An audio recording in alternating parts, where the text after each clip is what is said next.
नबी के मिलाद का मकसद ये है, हाँ, नारा लगाना ये ईमान की पहचान है, नारा लगाना सुन्नियों की पहचान है, जुलूस निकालना सुन्नियों की पहचान है। लेकिन सबसे मामला ये है, अगर हम सरकारे दो आलम की सीरत तैयबा पर अमल करें तो यकीनन हमने मिलाद नबी के मकसद को पा लिया है। खुदा शाहिद है, वो बाजार लगता है मदीने में। क्या बात, लाकड़ी के लोग मदीने का नाम सुनकर भी खामोश बैठे हैं। जरा मचल के बोले सुभान अल्लाह, मोहब्बतों के साथ और बोले लब्बैक या रसूल अल्लाह। खुदा शाहिद है, वो बाजार लगता है मदीने में, जमाने में जो नहीं मिलता वो मिलता है मदीने में। जमाने में जो नहीं मिलता वो मिलता है मदीने में।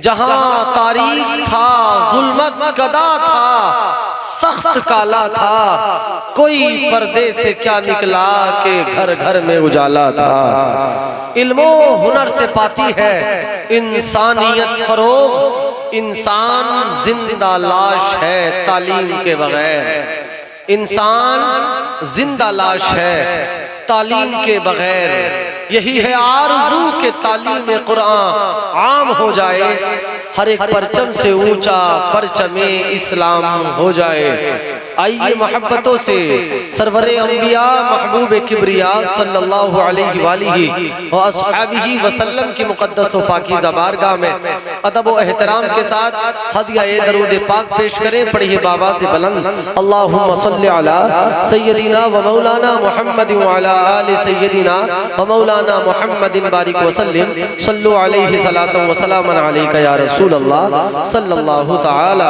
अलैहि व आलिहि व अस्हाबिही वसल्लम। सरकारे दो आलम सल्लल्लाहु ताला अलैहि वसल्लम का मिलाद मनाना परवरदिगार आलम की सुन्नत है, सहाबा इकराम की सुन्नत है, ताबईन व तबअ ताबईन की सुन्नत है, हमारे बुजुर्गों का तरीका रहा और आज भी हम नबी का मिलाद मना रहे हैं और इंशाअल्लाह ता क़याम क़यामत हमारी नस्लें नबी का मिलाद मनाती रहेंगी। निसार तेरी चहल पहल पर हजारों ईदें रबीउल अव्वल, सिवाय इबलीस के जहां में सभी तो खुशियां मना रहे हैं। सिवाय इबलीस के जहां में सभी तो खुशियां मना रहे हैं। नबी करीम सल्लल्लाहु ताला अलैहि वसल्लम के दुनिया में आने हमारे लिए बाइसे बरकत है। सारी कायनात सरकारे दो आलम सल्लल्लाहु अलैहि व अस्हाबिही वसल्लम के मिलाद का सदका लूट रही है। और यकीन जाने आप हजरात, ये अकीदा रखना हमेशा, ये अकीदा अपनी नस्लों तक पहुंचाना कि आज अगर ये सारी कायनात में रोजियां तकसीम करता है परवरदिगार आलम, आज हमारे लिए अल्लाह ताला ने हजारों हजार नेमतों के इंतजाम किए हैं। आज हमारे पास जो कुछ है, जो कुछ हमें मिलता है, खुदाए जुल जलाल की कसम, ये सारा का सारा सदका मिलाद मुस्तफा सल्लल्लाहु ताला अलैहि वसल्लम का है। मेरे पास टाइम ज्यादा नहीं है, आप हजरात तवज्जो से सुन ले। सरकारे दो आलम अलैहिस्सलातु वस्सलाम के मिलाद का मकसद मैं आपको समझाना चाहता हूं चंद लम्हात में। एक जुमला बड़ा भारी कह रहा हूं मैं, कारी मुदम्मिल साहब मेरी तरफ थोड़ी देर तवज्जो बस, बड़ा भारी जुमला है, आप हजरात गौर से सुने। सरवरे अंबिया महबूबे किबरिया सल्लल्लाहु अलैहि वसल्लम, मेरा जुमला याद रखना, सिर्फ और सिर्फ इस दुनिया में मौजूज़े दिखाने के लिए तशरीफ नहीं लाए। सरकारे दो आलम अलैहिस्सलातु वस्सलाम सिर्फ और सिर्फ मौजूज़े दिखाने के लिए तशरीफ नहीं लाए। वैसे तो अल्लाह ताला ने हमारे मुस्तफा सल्लल्लाहु अलैहि वसल्लम को सरापा मौजूज़ा बनाकर दुनिया में मबूस फरमाया था। सरकारे दो आलम की उंगलियों से पानी जारी होते थे, सरकार की बारगाह में जानवर आकर मेरे नबी के कदमों को बोसा दिया करते थे। सरकार दुनिया में रहकर जान की जानिब इशारा करते, जुल जलाल की कसम जान के दो टुकड़े हो जाते थे। सरकार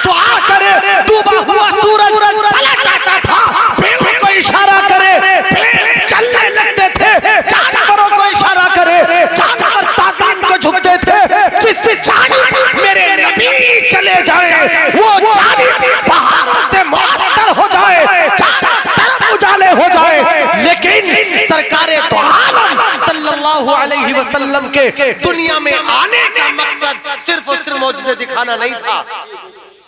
आप मुझसे सवाल करेंगे अल्लामा बताए, आप इनसे करें अल्लामा साहब बताएं, आप किसी से सवाल करें बताएं तो सरकार क्यों आए।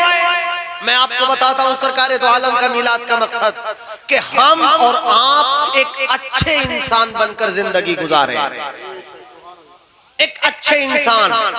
नबी के मिलाद का मकसद ये है, हाँ नारा लगाना ये ईमान की पहचान है, नारा लगाना सुन्नियों की पहचान है, जुलूस निकालना सुन्नियों की पहचान है, लेकिन सबसे मामला ये है अगर हम सरकारे दो आलम की सीरत तैयबा पर अमल करें तो यकीनन हमने मिलाद नबी के मकसद को पा लिया है। मैंने सरकारे दो आलम की एक हदीस सुनाई आपको, अना हबीबुल्लाहि वला फखरा, ये बुखारी शरीफ की हदीस है। आका करीम ने इरशाद फरमाया, लोगों सुनो कि मैं अल्लाह का हबीब हूं और मुझे इस बात पर कोई गुरूर और तकब्बुर नहीं है। मैं अल्लाह का हबीब, मेरे नबी के आने का मकसद कि हम गुरूर से, तकब्बुर से, किना से, किब्र से दूर रहें। अल्लाह मालो मता दे, अल्लाह की बारगाह में सर झुकाए, अल्लाह औलाद दे, अल्लाह की बारगाह में सर झुकाए, अल्लाह इज्जत और वक़ार दे। मेरे नबी इसलिए आए ताकि हम अल्लाह की बारगाह में सर झुकाए, अल्लाह औलाद दे, हम अल्लाह की बारगाह में सर झुकाए, अल्लाह इज्जतों से नवाजे, हम अल्लाह की बारगाह में सर झुकाए, सारी नेमतें हमारे दामन में आ जाएं और हम अल्लाह की बारगाह में सजदे में गिर जाएं। यही मेरे नबी के दुनिया में आने का मकसद था। सुभान अल्लाह, सुभान अल्लाह, माशाअल्लाह। वरना हम ऐसे ही इंसान सरकार सल्लल्लाहु अलैहि वसल्लम की बेइज्जत मुबारका से पहले जिंदगी गुजार रहा था जानवरों की। एक बार नहीं आपने 1000 बार सुना होगा, 1000 बार के लोग अपनी बेटियों को दबा दिया करते थे। औरतों का कोई एहतराम नहीं, न माँ का पता, न बाप का पता, न हक व बातिल में तमीज, न जायज और नाजायज में इंसान फर्क महसूस करता था। चारों तरफ गुंडागर्दी, चारों तरफ आतंकवाद।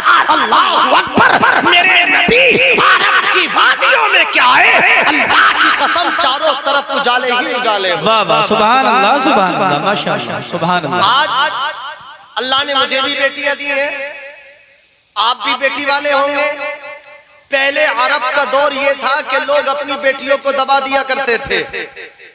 ये उलमा गवाह है, बहुत सारी वजहों में, ज्यादा लंबी चौड़ी तफसील की जरूरत नहीं और वक्त भी नहीं। गौर से सुन लें ये बात जो मैं आपके जहन में डालना चाहता हूँ कि बहुत सारी वजहों में कि अरब के जोहला, अरब के अहमका अपनी बेटियों को जिंदा दबाया करते थे। बहुत सारी वजह थी, उसमें एक वजह ये थी अहम, उन्हें ये आर महसूस होती थी कि हमारी बेटी होगी और बेटी के बाद वो जवान होगी और उसकी शादी करनी पड़ेगी और कोई हमारा दामाद भी बनेगा। उन्हें दामाद बनाना गवारा नहीं था। बहुत सारी वजहों में एक वजह ये थी। और मेरे नबी दुनिया में आए, इरशाद फरमाया मुस्तफा करीम ने, ऐ मेरे सहाबा, अगर कोई अल्लाह की बारगाह में अल्लाह उसे बेटियां दे, अल्लाह 3 बेटियां दे, 2 बेटियां दे, 1 बेटी दे और उसके साथ अच्छा रवैया करे, मेरे नबी ने कहा बालिगा हो जाए, बड़ी हो जाए, उसका निकाह कर दे, कल कयामत में मैं मोहम्मद उसका हाथ पकड़ के जन्नत की बहारों में लेके जाऊंगा। सुभान अल्लाह, नारे तकबीर, नारे रिसालत, उलमाए अहले सुन्नत, जश्न ईद मिलादुन नबी, सरकार की आमद, हजरत अल्लामा मुफ्ती मोहम्मद आसिफ रज़ा साहब क़िबला, नारे हैदरी। सुभान अल्लाह। सरकार ने फरमाया, ये हदीस बुखारी शरीफ किताबुल अदब में आका ने इरशाद फरमाया, मेरे सहाबा सुनो, मैं उसका हाथ पकड़ के जन्नत में लेके जाऊंगा। अल्लाहु अकबर। लाकड़ी के गयूर मुसलमानों, बिल्कुल ईमानदारी के साथ बताना, आज चाहे कोई भी घर हो, सबकी गारंटी देता हूं मैं, और बड़ा तजर्बा है हमें दो मुल्क का, अपने सबकी गारंटी है। ये मेरे नबी जिस दामाद का वजूद गवारा नहीं था, आज हर घर घर का माहौल ये है कि वो कदरें, वो इज्जतें घर में बेटों को नहीं दी जाती जो दामादों को दी जाती है। ये किसका सदका है? ये आमिना के लाल का सदका है। और बड़ी संजीदगी के साथ एक बात, घर में वो चादरें और वो दरियां, वो बिस्तर औरतें अपने बेटों के लिए संदूक में से नहीं निकालती जो बिस्तर दामाद के लिए निकलता है। तकिए जो दामाद के लिए लगे, नाश्ते जो दामाद के लिए लगे, खाने जो दामाद के लिए बने, नखरे जो दामाद के उठाए जाएं, सारी गालियां दामाद की सुनी जाए। अगर बुरा भी कहे तो लोग कहते हैं छोड़ो दामाद है ये। मैं ये कहता हूँ अल्लाह की कसम, इस दामाद को रातों दिन अल्लाह की बारगाह में सजदे करने चाहिए।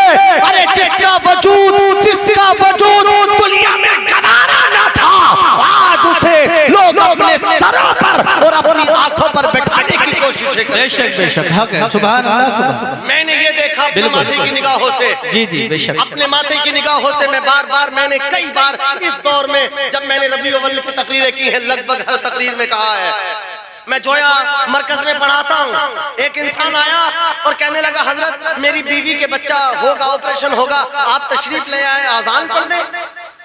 मैं चला गया वहां, ऊपर ऑपरेशन चल रहा था, नीचे हम खड़े थे, उसके घर वाले भी थे। ऊपर से वो इंसान उतरा और रोता हुआ आया। नबी का मिलाद बताना चाहता हूं मैं आपको, रोता हुआ, आंखों में आंसू। हम सब डर गए, अरे क्या मामला है, अल्लाह खैर करे, कोई हादसा तो नहीं हो गया। उतरा नीचे, हमने कहा मोहतरम क्या बात, क्यों रो रहे हैं आप? सर पकड़ के बोला हजरत क्या करूं, फिर बेटा हो गया। अल्लाह अकबर, फिर बेटा हो गया। बेटे पे रो रहा था, बेटे पे। कहने लगा हजरत मुझमें 2 बेटे हैं, 2। मैंने 1 साल मुतवातिर परवरदिगार आलम की बारगाह में दुआएं की है। मैंने और मेरी बीवी ने रो के मन्नतें मांगी है। मैंने हर मजार पे गया, अल्लाह वालों से दुआएं कराई, उलमा के पास गया, दुआएं कराता थका। परवरदिगार अपना करम कर दे। अल्लाह, मैंने उलमा से सुना, अपने उलमा से सुना कि जिस घर में बेटियां आती है अल्लाह की रहमतें आती है। जिस घर में बेटियां आ जाए अल्लाह की रहमतों की बारिशें बरसती है। हजरत मुझ पे 3रा बेटा हो गया। अल्लाह ताला ने मुझे बेटी से नहीं नवाजा। मैंने खुदा जुल जलाल की कसम बरजस था, कम से कम 20 आदमियों में कहा था इसका रोना ये मेरे मुस्तफा की आमद का सदका है। ये बेटियां थी जिन्हें लोग जिंदा दबाते थे, ये बेटियां थी जिन्हें लोग ताने दिया करते थे, ये औरतें थी जिन्हें लोग वजूद गवारा ना किया करते थे, ये औरतें थी जिन्हें लोग मारा करते थे, सड़कों पे नंगा कर दिया करते थे, माँ के साथ दिया किया करते थे, बेटियों की कदर नहीं किया करते थे। अरे खुदा की कसम, ये आमिना का लाल क्या आया, चारों तरफ उजाले ही उजाले छा गए। आज अरे हम ऐसी बहुत सी मिलादे पढ़ते हैं हम कि जो बेटियों की पैदाइशों पे होती हैं। बेटी पैदा होती है, लोग अकीके करते हैं, हजारों को दावतें खिलाते हैं। ये सदका किसका है? ये आमिना के लाल का तो है। एक बात मैं आपसे कहूं, जब आपके यहाँ किसी बेटी की शादी होती है, हमने ये देखा कि माँ बाप तो रोते ही रोते हैं, भाई बहन तो रोते ही रोते हैं, लेकिन बसा औकात बेटी की विदाई पर पड़ोसी और रिश्तेदार भी रो पड़ते हैं। पड़ोसी और रिश्तेदार भी रोते हैं। अल्लाह अकबर, ये बेटी है इसे दबा दिया जाता था, ये बेटी है इसका वजूद गवारा ना किया जाता था।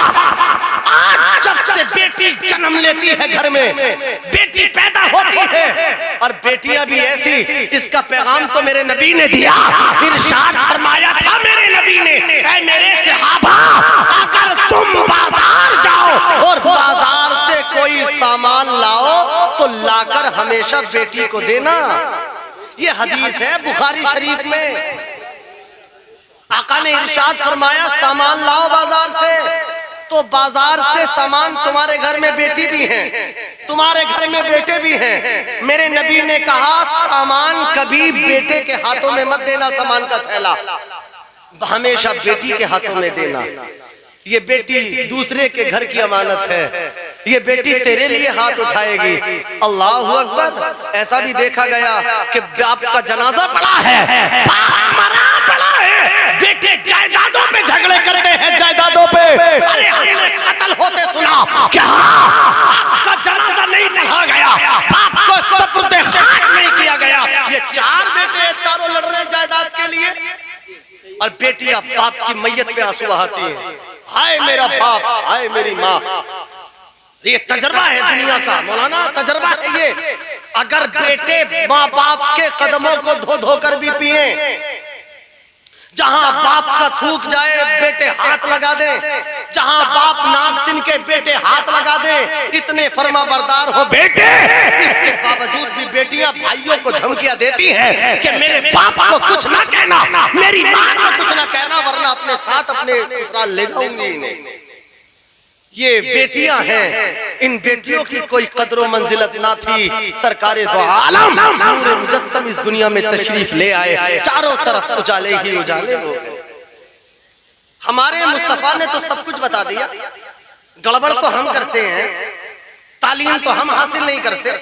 आज हजारों शिकायतें ये करते हैं लोग कि मुफ्ती साहब, मौलाना मुजम्मिल साहब, मौलाना इब्राहिम साहब, नकीब अहले सुन्नत कारी लईक साहब, हाफिज मोहम्मद अहमद साहब, दीगर उलमा से शिकायत करते हैं कि मेरे कारोबार में बरकत नहीं है, औलाद कहना नहीं मानती, ये नहीं होता, वो नहीं होता। अरे भाई, जब तुम बचपन से पैदा होते ही उसे दुनियावी मामला सिखाओगे, अगर बेटी हो उसे सैयदा फातिमा ज़हरा का किरदार बताओ, बेटा हो इमाम हुसैन का किरदार बताओ, इमाम हसन का किरदार बताओ, हजरत हसन बसरी का किरदार बताओ।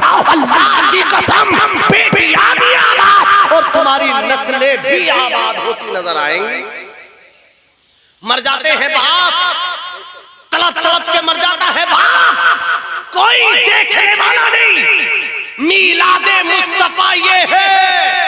मैं बड़ी बात कहकर जा रहा हूं आपसे कि 50,000 नहीं, 50 लाख नहीं, 50 करोड़ रुपए अल्लाह की राह में खर्च कर देना, जब तक कि तेरे माँ बाप राजी नहीं, अल्लाह राजी हो ना मदीने वाले मुस्तफा राजी हो। ये है मीलादे मुस्तफा, ये है नबी का मीलाद कि हम माँ बाप की कदर करें, अपने बीवी बच्चों के साथ हुस्न रवैया करें, अपने दिल में नरमी लाएं, ज़बान को बेहतर बनाएं। हम रातों दिन ये ऐलान करते हैं, हम नबी के गुलाम, हम नबी के गुलाम। अल्लाह की कसम, नबी का गुलाम वो है कि जिसके हाथ से और उसकी ज़बान से किसी मुसलमान को तकलीफ ना हो। बेशक बेशक, सुभान अल्लाह, बेशक। हम रातों दिन गाली गलौज करें, हम रातों दिन हराम और हलाल में तमीज ना करें, हराम पे हराम, हराम पे हराम, हराम पे हराम, और उसके बाद हमसे बड़ा मुसलमान कोई नहीं। दलाली पे दलाली, दलाली पे दलाली मारते हैं, ना बाप को छोड़े, ना माँ को, ना बहन को, ना भाइयों को, किसी को नहीं। उसके बाद हमसे बड़ा मुत्तकी कोई नहीं। हम रातों दिन गुनाहों में मुलव्विस रहे, माँ बाप हमसे नाराज। हम बार बार अपनी तकरीरों में कहते हैं, बंदा एक नमाज नहीं 1 करोड़ नमाजें पढ़े, एक रोजा नहीं 1 करोड़ रोजे रखे, एक हज नहीं सारी जिंदगी हज करता रहे, अल्लाह की बारगाह में एक नेकी भी कबूल नहीं जब तक कि उसके माँ बाप उससे राजी नहीं। बेशक बेशक, हाँ, हमारी कौम के रवैये ये है मौलाना इब्राहिम साहब कि मरने के बाद माँ बाप पे बहुत प्यार आ जाता, मरने के बाद तो बस इंसान आसमान के खुलाबे, जमीन से आसमान तक के खुलाबे मिला देता है। हाय मेरा अब्बा यूं, मेरी अम्मा ये, अब्बा ऐसे थे, अम्मा ऐसे थी। अबे कैसे थे, अब तो चले गए, ये जैसे भी थे अपने अमाल भुगतेंगे। असल रवैया ये है कि जब माँ बाप जिंदा हो, माँ बाप, बंदा उनके कदमों में रहे, उनकी खिदमत करे। सरकार दो आलम सल्लल्लाहु अलैहि वसल्लम के मीलाद का मकसद ये है कि बंदा अपने माँ बाप के कदमों में है। खुदा की कसम, उसकी दुनिया भी आबाद और उसकी आखिरत भी आबाद। मेरे नबी के एक सहाबी थे, हजरत अब्दुल्ला इब्ने उमर। मेरे नबी ने बरजस्ता उनसे कहा था, ओ अब्दुल्ला सुन, अर्ज करते हैं बेबी अंत व उम्मी, फरमाया आका, मेरे नबी ने कहा तेरा बाप राजी है तो अल्लाह राजी है, तेरा बाप नाराज तो अल्लाह नाराज, माँ राजी है तो अल्लाह राजी है, बेशक बेशक, माँ नाराज अल्लाह नाराज, ये है असल बात। हाँ, मरने के बाद तीजे 10वें 40वें, हालांकि हम इसके मुखालिफ नहीं, ये बिल्कुल जायज और रवा है, इसकी हजारों दलीलें हैं हमारे पास, लेकिन इतने आइटम रख देता है फातिहा में कि कभी माँ बाप ने जिंदगी में देखे भी ना हो। जी सही बात। सच्चाई तो ये है। तीजे की फातिहा 10वें 40वें में इतने आइटम के माँ बाप ने कभी जिंदगी में देखे भी नहीं। हम ये कहते हैं ये सारी चीजें जायज हैं, लेकिन बेहतर ये था ये आइटम अगर माँ बाप को जिंदगी में खिला देता तो माँ बाप मरते तो जरूर, लेकिन खुदा की कसम तेरे घर को अल्लाह की बरकतों से भर के जाते। बेशक सुभान अल्लाह सुभान। दुआएं दे के जाते, दुआएं दे के जाते, माशाअल्लाह दुआएं दे के जाते तुझे। ऐसा नहीं है कि मरने के बाद ऐलान होता है कब्र पे कोई भी बगैर खाना खाए ना जाएगा, सब खाना खा के जाए। उसका तो बाप मर गया, जवान बेटा मर गया, यहाँ उसका पटला और फाड़ दिया। चाहे कर्जा ले, मेरे सामने एक इंसान रोया हमारे इलाके में, कहने लगा मुफ्ती साहब 60,000 रुपए का कर्जा हो गया बाप के 40वें में। मैंने क्यों? कहने लगा ये सारी कौम को खाना कहाँ से खिलाऊंगा, अगर ना खिलाऊं खुदा की कसम, कहने लगा ना खिलाऊं तो ये कहेंगे बाप से प्यार ना था। अल्लाह ने कुरान मजीद में कहा, रसूलुल्लाह ने अपनी हदीस में कहा, अल्लाह तुम्हारी सूरतों को नहीं देखता, अल्लाह तुम्हारे जिस्मों को नहीं देखता। अर्ज किया या रसूल अल्लाह तो अल्लाह क्या देखता है? इरशाद फरमाया अल्लाह तो तुम्हारी दिलों को और तुम्हारी नियतों को देखता है। बेशक बेशक सुभान अल्लाह सुभान। तुम्हारे पास मानो मता नहीं है, तुम्हारे पास पैसा नहीं है, आप 3 बार कुल शरीफ पढ़िए। हदीस में आया जो बंदा 3 बार कुल पढ़ता है अल्लाह उसे 1 बार कुरान पढ़ने का सवाब देता है। मेरे नबी ने कहा कि जो 1 बार यासीन शरीफ पढ़ता है अल्लाह उसे 10 कुरान पढ़ने का सवाब देता है। अल्लाह अकबर। आप कुल शरीफ पढ़े, कुरान पढ़े, नमाज पढ़े, कलमा तैयबा पढ़े, औराद व वज़ाइफ करे, अपने माँ बाप के लिए हाथ उठाए तो आप करे, अभी हाथ जमीन की जानिब नहीं आएंगे कि अल्लाह तेरे मरहूमीन की मग़फ़िरत करे। सुभान अल्लाह सुभान अल्लाह। बेशक ये है मेरे नबी का मिलाद। जी बेशक। हम इंसानियत पर कायम रहें। मेरे नबी के दुनिया में आने का मकसद, लोग बर्बदियत किया करते थे, लोग जुल्म किया करते थे, लोग ज़्यादतियाँ किया करते थे। मेरे मुस्तफा ने सब पर लगाम लगाई, इरशाद फरमाया ऐ मेरे सहाबा एक अच्छी जिंदगी गुजारो, ईमान की जिंदगी गुजारो, इसी में भलाई है। बेशक सुभान। एक आखिरी पैगाम मैं आपको दूंगा, मेरी तकरीर का टाइम खत्म है। आखिरी पैगाम गौर से सुन ले। अल्लाह के नबी ने कहा कि जिस तरह औलाद पर माँ बाप का अदब फर्ज है, सरकार दो आलम ने कहा उसी तरह औरतों पर अपने शोहर का अदब फर्ज। हमारी नस्ल को बनाने में मुझे पता लगा, जब मेरी बात हुई थी हाफिज मोहम्मद अहमद से, तो उन्होंने बताया था हमारे बच्चे भी अच्छा पढ़ते हैं माशाअल्लाह। अभी मैं मस्जिद के पास था आपकी, बच्चों का सुना, मेरा बड़ा दिल खुश हुआ। मुझे लगता है कि आपके इमाम साहब, मेरी तो पहली मुलाकात है या दूसरी, बहुत अच्छी मेहनत करते हैं बच्चों के साथ माशाअल्लाह, नूरानी चेहरे हैं बच्चों के और पढ़ रहे हैं। ये हमारा मुस्तकबिल है, हमारी नस्ल का मुस्तकबिल है। उलमाए और औलियाए महरेरा शरीफ मुतारा ने ये नारा दिया था हमें, और बहुत पहले, ये कलम देख रहे हैं आप, कलम, इस कलम की बहुत बड़ी ताकत है। उन्होंने नारा दिया था आधी रोटी खाओ, अपने बच्चों को पढ़ाओ। इंसान मकान बनाने के लिए जायदाद बेच देता है, उससे बड़ा अहमक दुनिया के अंदर नहीं। इंसान और कोई काम करने के लिए अपनी जायदाद बेचता है, मैं कहता हूँ दुनिया का सबसे बड़ा बेवकूफ है वो जो जायदाद बेचे अपनी। हाँ, मैं ये कहता हूँ, ये मेरा खुद का जाती फैसला है, ये मानना है अगर औलाद के हाथ में कलम देने के लिए इंसान को जायदाद भी बेचनी पड़े तो उस बात को फख्र होना चाहिए। हाँ, मैंने मोर्गे मसल्लम खाने के लिए नहीं, मैंने मामलात को बेहतर करने के लिए अपनी जायदाद को दांव पे नहीं लगाया, बल्कि अपने बेटे और बेटियों के हाथों में कलम देने के लिए लगाया। ये बच्चे पढ़ेंगे तो इंशाअल्लाह हमारा मुस्तकबिल रोशन होगा, हमारी नस्ल रोशन होगी, हमारा घर बार रोशन होगा। जिस घर में पढ़े लिखे इंसान नहीं होते तो वो तो जहन्नम के घड़े होते हैं। रातों दिन लड़ाई झगड़े, रातों दिन शोर शराबे, ये वो ड्रामेबाजी, घरों में नमाज नहीं पढ़ते लोग, तो घरों में बरकतें कहां से आए? हमारे इस नस्ल का जो मुस्तकबिल संवारने वाली हैं तो हमारी बहनें और हमारी माएं। मैं वादा दे रहा हूं आपको, दिल की गहराइयों से ये बात कह रहा हूँ कि मैं किसी पर तंज नहीं कर रहा।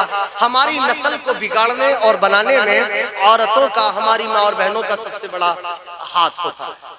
मैं अदब के साथ अपनी तकरीर के आखिर में गुजारिश करके, हाथ जोड़ के ये करके जा रहा हूँ, खुदारा अपने बच्चों का ख्याल रखें।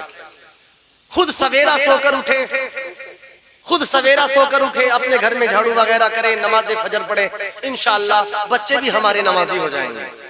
सरकारे दो आलम ने फरमाया है, मुरू सिबियानकुम बिस्सलाति इज़ा बलगू सबअ वज़रिबूहुम इज़ा बलगू अशरा। आका फरमाते जब तुम्हारे बच्चे 7 साल के हो जाएं, उन्हें नमाज पढ़ने का हुक्म दो। 10 साल के हो जाएं, ना पढ़े, मार मार के नमाज पढ़वाओ। आपके गांव लाकड़ी में हो तो कोई मुझे बताओ। हमने सारा हिंदुस्तान घूम लिया, हमें तो आज तक कोई नहीं मिले होंगे, हमें नहीं मिला कि जिसने अपने बेटे को इसलिए मारा हो कि इसने नमाज फजर नहीं पढ़ी है, नमाज ईशा नहीं पढ़ी। वो माँ बाप अपने बच्चे को खाक मारे जो सुबह को 9-9, 8-8 बजे सोकर उठते हैं, जिन घरों के माहौल लिहाजा औरतों की जिम्मेदारी ये है अपनी जबान को कम करें, जबान पर काबू रखें। ये जबान बहुत ज्यादा चलती है, ना पता इतनी ना मालूम इतनी जबान हो जाती है घरों में, जबानों के माहौल में। अल्लाहु अकबर। यही वजह है हमसे लोग मसाइल मालूम करते हैं, हालांकि बताना मेरा मुनासिब नहीं है। जितने मसाइल मुफ्तियान इकराम से और हम जैसे नाचीजों से, गुनाहगारों से पूछे जाते हैं, खुदा की कसम इस दौर में पिछले 5 साल में तकरीबन 90% मसाइल तलाक के पूछे जाते हैं। 90% मसाइल तलाक के, और जिसमें मेरा मानना यह है 95% गलतियां औरतों की होती हैं। मैंने अपनी आंखों से देखा, कानों से सुना, एक औरत ये कह रही थी, एक बाप का है तो मुझे तलाक दे दे। लिहाजा अपनी जबानों को मैं औरतों से गुजारिश करूंगा, खुदारा नबी के मीलाद को समझे। तुम्हारा वजूद ना था, तुम्हारे वजूद को लोग गवारा नहीं करते थे, ये नबी का मीलाद समझे। अपने बच्चों की मुस्तकबिल को रोशन करें, उन्हें पढ़ाएं लिखाएं, खुद पढ़ें, अपने बच्चों को पढ़ाएं, कुरान पढ़ें, नमाज पढ़ें, दुनियावी तालीम से भी आरास्ता पे रास्ता करें। यही हमने कर लिया, अपने बच्चों को पढ़ा लिया, इनका मुस्तकबिल रोशन कर दिया, इनके हाथों में हमने कलम दे दिए, तो यकीनन हमने मिलाद मुस्तफा सल्लल्लाहु अलैहि वसल्लम के मकसद को समझ लिया। अल्लाह ताला मेरी और आपकी गुफ्तगू को कबूल फरमाए। आइए मेरे साथ आप मिलकर नात शरीफ पढ़े। सबसे आला व औला हमारा नबी, दोनों आलम का दूल्हा।